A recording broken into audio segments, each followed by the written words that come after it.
Hola, Geek fans! It's time again for a Shane Reads. And what did Shane read this week?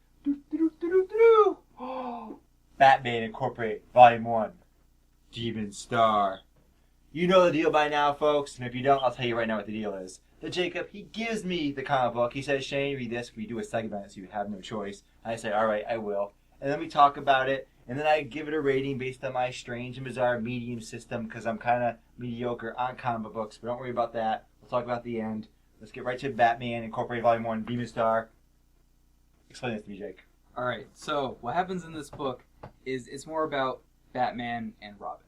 It's about them and their this whole incorporated system that they have with all these Batmans that are all around the world. You got Mexican Batman, you got Japanese Batman. It's crazy how big this whole Batman thing is.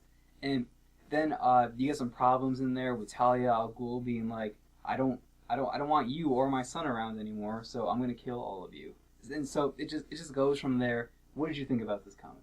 This was a wild and crazy comic, the Jacob. Yes, wild and crazy comic. So, like always, I'm going to bring it up. I'm going to bring up the tones, the tone thing about comic books.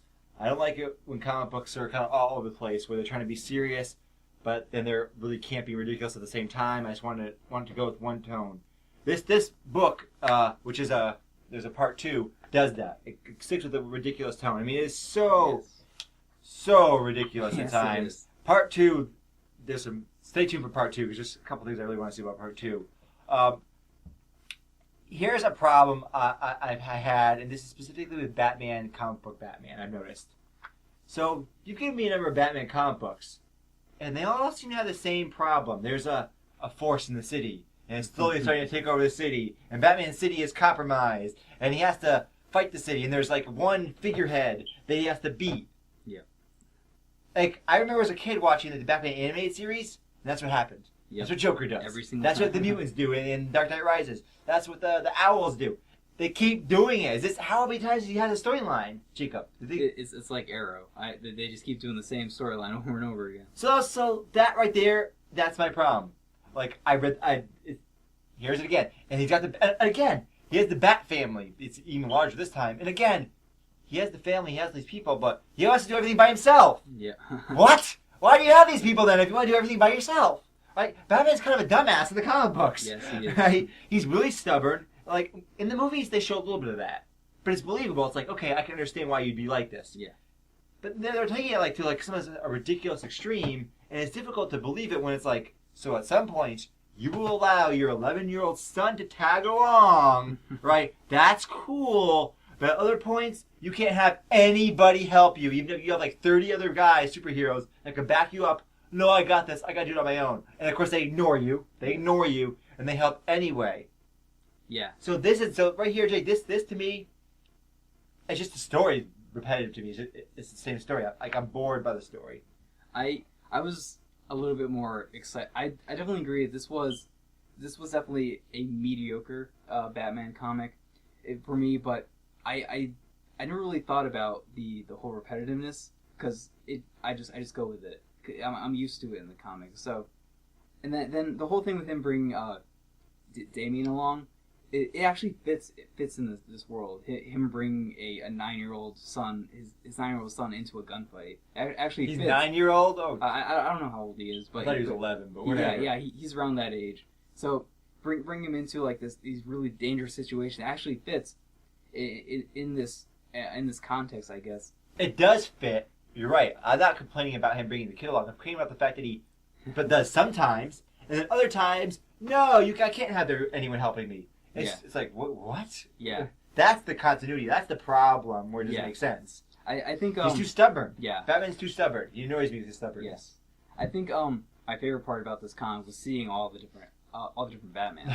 that was the best part, and seeing how they operate in their cities, and seeing how they... seeing their different fighting styles and the different rules they have from Batman himself. You got Knight and Squire. Is that their? Yeah. I can't remember all the names. There's so many names, Jake. There's Yes. a lot of freaking other Batmans. Yes. and Knight and Squire, I'm pretty sure they have like a romantic relationship. Because that's that's Damien right there, Right. in that picture. But the original Squire, she's she's a woman, and I'm pretty sure they have a romantic relationship. And he dies. Yeah, at the end of this, he dies, and it has a really tragic ending because he did such a. That's the one that they focus on the most, I think. Yes, this book. It is definitely. Yeah. Though I'm skeptical about his estate dead because they mention something about the Lazarus pit. Some British people mention it a few times, and there's I think it's the second book. There's another death. That's the second book. Yes. So we'll have to wait to that one. Overall, Jake, though, because of the repetitive storyline, I gotta give this a medium. I was just kind of like, eh. Like I like a lot of the craziness amused me. Like when I saw the other crazy people, I thought I had kind of a blast. Like, look at these ridiculous characters, they're so outrageous. And one of my other favorite things was how colorful this book was. Yes. It like unlike a lot of the other Batman books, which are really dark and brooding, this one had a lot of color, had a lot of pop to it.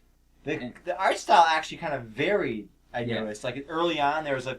But yes, like you said, it's much more colorful. It's not that standard dark. Even the cover itself, maybe you can see it a little bit more. Yeah, and show them the back of the book right there. That's future Damien as Batman if Bruce Wayne died, and that was a really interesting storyline that they introduced in this. And then they had the whole Joker fish thing that was going on. Some really interesting stuff in this, and I think Talia al Ghul as the villain she was interesting enough, but she didn't really add that much to the story. No, I didn't think she was interesting at all. I found her just to be really generic supervillain. Yeah, really generic. And that's kind of a shame because she has a really interesting relationship with Batman, especially because she's Damien's mother. So that's a really interesting relationship that they could have gone into more.